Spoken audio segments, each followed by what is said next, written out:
वंदे पुरुषोत्तमम। आज विषय है अंधविश्वास और चमत्कार।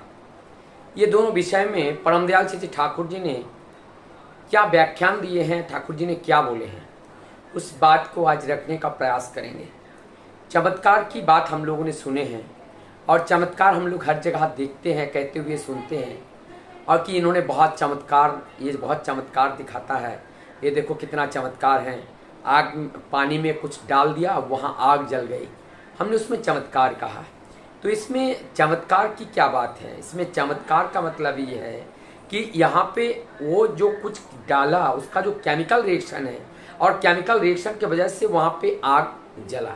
तो वहाँ पे एक थॉट है, वहाँ पे एक थ्योरी है, और वहाँ पे एक केमिस्ट्री वर्क कर रही है, लेकिन हमारा ज्ञान वहाँ पर जब नहीं पहुँचती हैं तो हम उसको चमत्कार कहते हैं।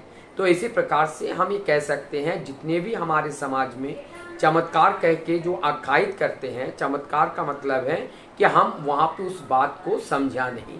तो इसका मतलब जो ये चमत्कार को और बढ़ाने के लिए पुरुषोत्तम का आविर्भाव नहीं होते हैं, जो श्रेष्ठ एक ह्यूमन बीइंग के रूप में पृथ्वी पर एक पृथ्वी क्या, ये संपूर्ण ब्रह्मांड के जो मालिक हैं, ये रक्त मांस संकलित देह धारण करके जब आते हैं तो हमारे ये अज्ञानता को दूर करने के लिए वो आते हैं, हर चीज़ को समझाने के लिए आते हैं।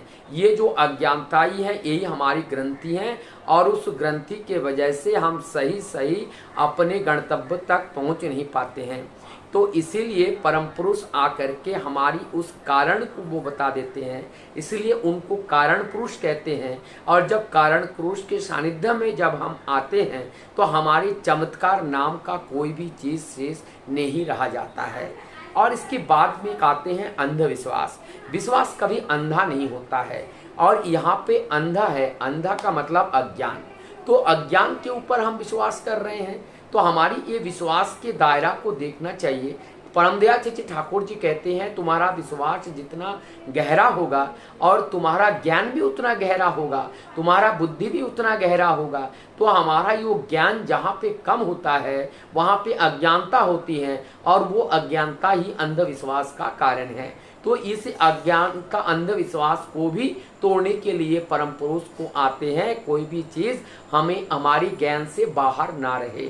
और जैसे ये अंधविश्वास को ये तो अंधविश्वास हम लोग बना लेते हैं। जिस तरह से अगर हम गाड़ी चला के जा रहे हैं, एक बिल्ली हमारे रास्ता को काट लेता है, तो हम ये कहते हैं कि हमारे लिए अपशकुन है। हम कहीं पर खड़े हैं, हमारी ऊपर कोई, हम जहाँ खड़े हैं वहाँ पे एक पेड़ है, पेड़ के ऊपर कोई कौवा बोल रहा है, हम उसको अंधविश्वास मान लेते हैं। हम जब कहीं पे जाते हैं, हमारी और कोई ताक लिया तो हम अंधविश्वास के कारण ये शुभ या अशुभ मान लेते हैं। तो ये शुभ और अशुभ केवल मान लेने से नहीं होगा, वैज्ञानिक दृष्टिकोण से या उस ज्ञान को जब अभाव के कारण हम अंधविश्वास का एक कतार लगा देते हैं, जो हमारे जीवन को भी उस सत्य तक पहुंचने के लिए एक बाधक है। परम पुरुष का आगमन इसलिए होते हैं कि हमारी चमत्कार को भी समझना है और अंधविश्वास को भी समझना है, क्योंकि यह हमारे साधना के जीवन का बाधक है। जब हम चमत्कार और अंधविश्वास को समझ जाते हैं और इसको तोड़ना सीख जाते हैं, इसको भेद करना सीख जाते हैं, तब हम वास्तव में उस परम सत्य को जान पाते हैं, समझ पाते हैं। तभी हमारी उस गंतव्य तक पहुंचने के राह पर कोई भी बाधक नहीं होता है। बंदे